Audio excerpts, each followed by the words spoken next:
আমাদের সুযোগ্য চেয়ারম্যান ৬ নম্বর নিসপাড়া ইউনিয়নের জাতীয়তাবাদী দলের চেয়ারম্যান, আমরা পরিষ্কারভাবে বলতে চাই, প্রশাসন থেকে শুরু করে সকলের উদ্দেশ্যে জাতীয়তাবাদী দলকে খাটো করে দেখার কোনো অবকাশ নাই। দেখেন তাহলে বোকার স্বর্গে বসবাস করছেন। আমরা ছাড় দেই কিন্তু ছেড়ে দেব না। আজকে বীরগঞ্জ ৬ নম্বর নিসপাড়া ইউনিয়নে অনাকাঙ্ক্ষিত ঘটনা ঘটেছে। আমরা এটা অনাকাঙ্ক্ষিত বলি না, এই কারণেই বলি না, কারণ এই হানিফ মেম্বার নিঃসন্দেহে একটা ভালো মানুষ নয়। যে মানুষটিকে আইনের কাঠগড়ায় দাঁড় করানো বহু পূর্বেই উচিত ছিল, ঠিক ঠিক, কিন্তু আইনের ফাঁক গলিয়ে বারবার এই মানুষটি চেয়ারম্যান আরও অন্যান্য মেম্বার আরও তার ওয়ার্ডের যে লোকজন তাদেরকেও বিভিন্নভাবে হয়রানি এবং অতিষ্ঠ করে চলছে। আমরা যার কারণে আপনারা আজকে এসেছেন, আমাদের সুযোগ্য চেয়ারম্যান ৬ নম্বর নিসপাড়া ইউনিয়নের জাতীয়তাবাদী দলের চেয়ারম্যান, আমরা পরিষ্কারভাবে বলতে চাই, প্রশাসন থেকে শুরু করে সকলের উদ্দেশ্যে জাতীয়তাবাদী দলকে খাটো করে দেখার কোনো অবকাশ নাই। দেখেন তাহলে বোকার স্বর্গে বসবাস করছেন। আমরা ছাড় দেই কিন্তু ছেড়ে দেব না।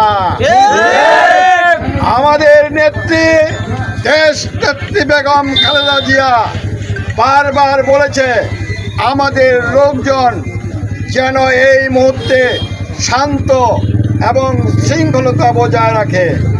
আমাদের নেতা তারেক রহমান বলেছেন শান্তি শৃঙ্খলা বজায় রাখতে। আমরা শান্তি শৃঙ্খলা বজায় রেখে আজকে থানায় থেকে আইনানুগ ব্যবস্থা নিয়ে আমরা এখান থেকে সবাই চলে যাব। এ পরিমাণ লোক আপনারা এসেছেন, আমি আশা করব শুধু এই পরিমাণ ৬ নম্বর না, গোটা বীরগঞ্জ বাঁচিয়েছে, থানা ঘেরাও করবে এবং জবাব নেবে।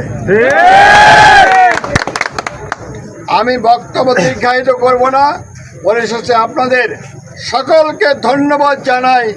আপনারা আমাদের চেয়ারম্যান, আপনাদের প্রাণের চেয়ারম্যান, আপনাদের চেয়ারম্যানের জন্য এত রাত অবধি আপনারা সকলে মিলে মিছিল সহকারে এসে যেভাবে সহযোগিতা করেছেন, আমি চেয়ারম্যানের পক্ষ থেকে, জাতীয়তাবাদী দলের পক্ষ থেকে আপনাদেরকে ধন্যবাদ জানাই। আমি সবাইকে অসংখ্য ধন্যবাদ এবং কৃতজ্ঞতা জানাচ্ছি যে আপনারা সবাই অন্যায়ের বিরুদ্ধে প্রতিবাদ করে তুলেছেন। ৬ নম্বর নিসপাড়া ইউনিয়নের মানুষ বরাবরই প্রতিবাদমুখী মানুষ, অন্যায় হলেই সেখানে প্রতিবাদ করে তোলে। আমি সেই ধারাবাহিকতায় আপনাদেরকে ধন্যবাদ জানাচ্ছি। হানিফ নামে যে মেম্বার চকবানারসিতে আছে, আপনারা জানেন ইতিপূর্বে যিনি চেয়ারম্যান ছিলেন আব্দুল খালেক সরকার, তাকেও খুলশিহাটে সে অপদস্থ করেছে মহিলা মানুষকে দিয়ে। আজকেও সে একই কায়দায় সামান্য ঘটনার জের ধরে আমাকে অপদস্থ করার একটা পায়তারা করছিল।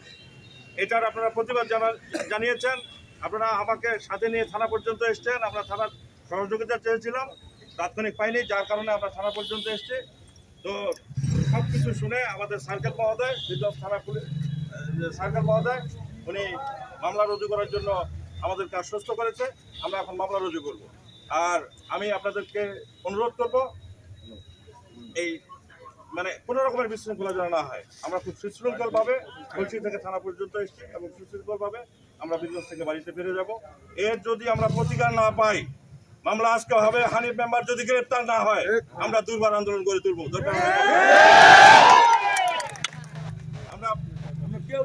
আমরা রাজপথ অবরোধ করব। হানিফ মেম্বার থেকে ৬ নম্বর নিসপাড়া ইউনিয়ন পরিষদ থেকে তাকে বহিষ্কার করার জন্য ধন্যবাদ সবাইকে।